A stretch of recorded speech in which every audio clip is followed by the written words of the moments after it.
Hello, YouTube. It looks like the banners have officially dropped for 5.0. We're going to go ahead and take a look and see if they are the same as the ones that were shown during the live stream or if those were just bait. Let's go ahead and take a look and see what we have coming up for 5.0 for our 4 stars. Oh, here's our nice banner talking about the claiming of standard character. What a great graphic going there. I'm excited for that. But that's not what we're here for. We are here for the Event Wish Sharktacular Safari banner, which it does look like they showed the real banners on the stream. So we have Mualani with our featured 4 stars. Man, we've got Sinyan, Bennett, and Kachina, who will be the 4 stars on this banner. All right, so they definitely they let that go a little bit early into the live stream. We see Bennett again. He's back. Man, Bennett's on a lot of banners, but it's really great for people who don't have Bennett. And we have Sinyan. That's interesting. She hasn't been traditionally the most meta character out there, so maybe there's some new and interesting playstyle that's going to be opened up for her, or they're just putting her on there because she hasn't been back in a while, and they needed someone to fill the slot. I don't know. We'll have to see and do some testing to see what kind of silliness we can get up to with Mualani. And of course, we knew we were getting Kachina. She'll be coming and joining Travelers shortly into version 5.0 in the story there. So Bennett is certainly a leading man. If you don't have C1, get to C1. Any constellation beyond that, not super necessary, but more relevant than ever. I've been having fun with my C6 Bennett recently with some burn teams and some silliness. So we'll have to see how that plays with Mualani. And of course, on the other side, we have the rerun of Kaidahara Kazuha as well. So this is it's definitely going to be an interesting one.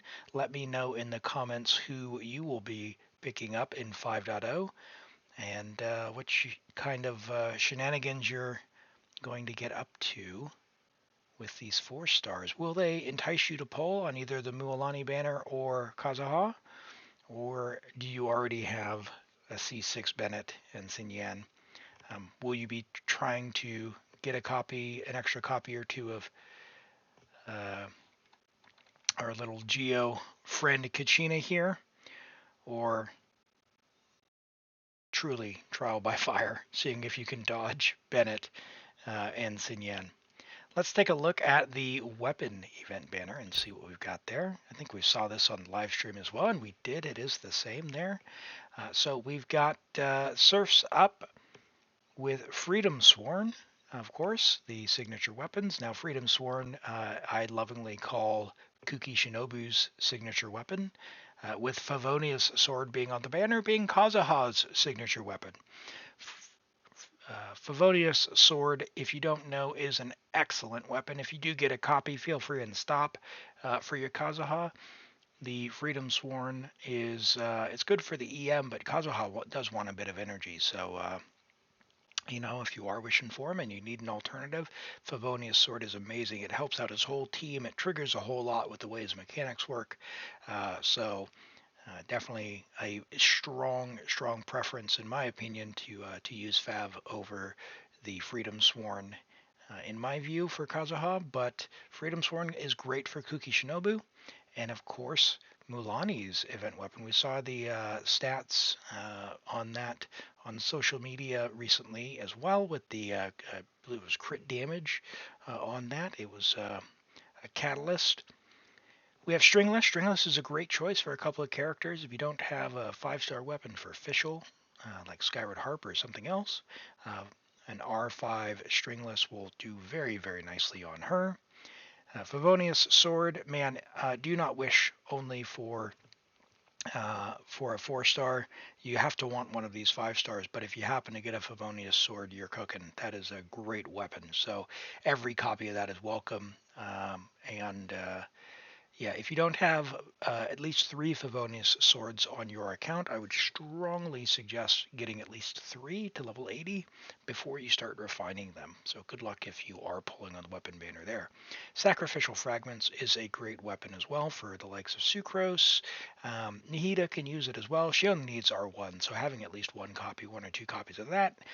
Refinements will help the likes of Sucrose if you use her. And we'll have to see what other use we can get with Mulani when we get to play with her and how viable that is for her as a choice. Favonius Greatsword, not a whole lot of Claymore users would care to use. However, with that being said, Favonius swords are extremely strong weapons overall. So the odds that you'll use it someday, that's certainly out there. And Dragon's Bane is back for about the millionth time. It's a great weapon, increases the pyro and hydro damage, got some elemental mastery. If you don't have R5 yet, it's definitely worth picking up. It's good on the likes of, Hu Tao, and can be a stand-in for a Xiangling if your catch weapon is better for someone else. So, all in all, I would say this is actually a pretty high value weapon banner because of the Favonius Sword, Sacrificial Fragment, Stringless, as well as Freedom Sworn and Mulani's weapon. Um, Seems that it would be pretty interesting with the crit damage stat there, and the other 4 stars are also pretty useful. And as a reminder, the 5-star weapon banner has changed, so it only needs 1 fate point now. It's actually more economical than ever to try for the weapon banner. I think this is one that could be very much worthwhile, but let me know what you think of our 4 stars on the 5.0 banner for Natland. Let me know who you're most excited to pull for, and see, will you be wishing or will you be saving your precious Prima Gems? Let me know in the comments. Thank you, everyone, and we'll see you in Natland. Take care.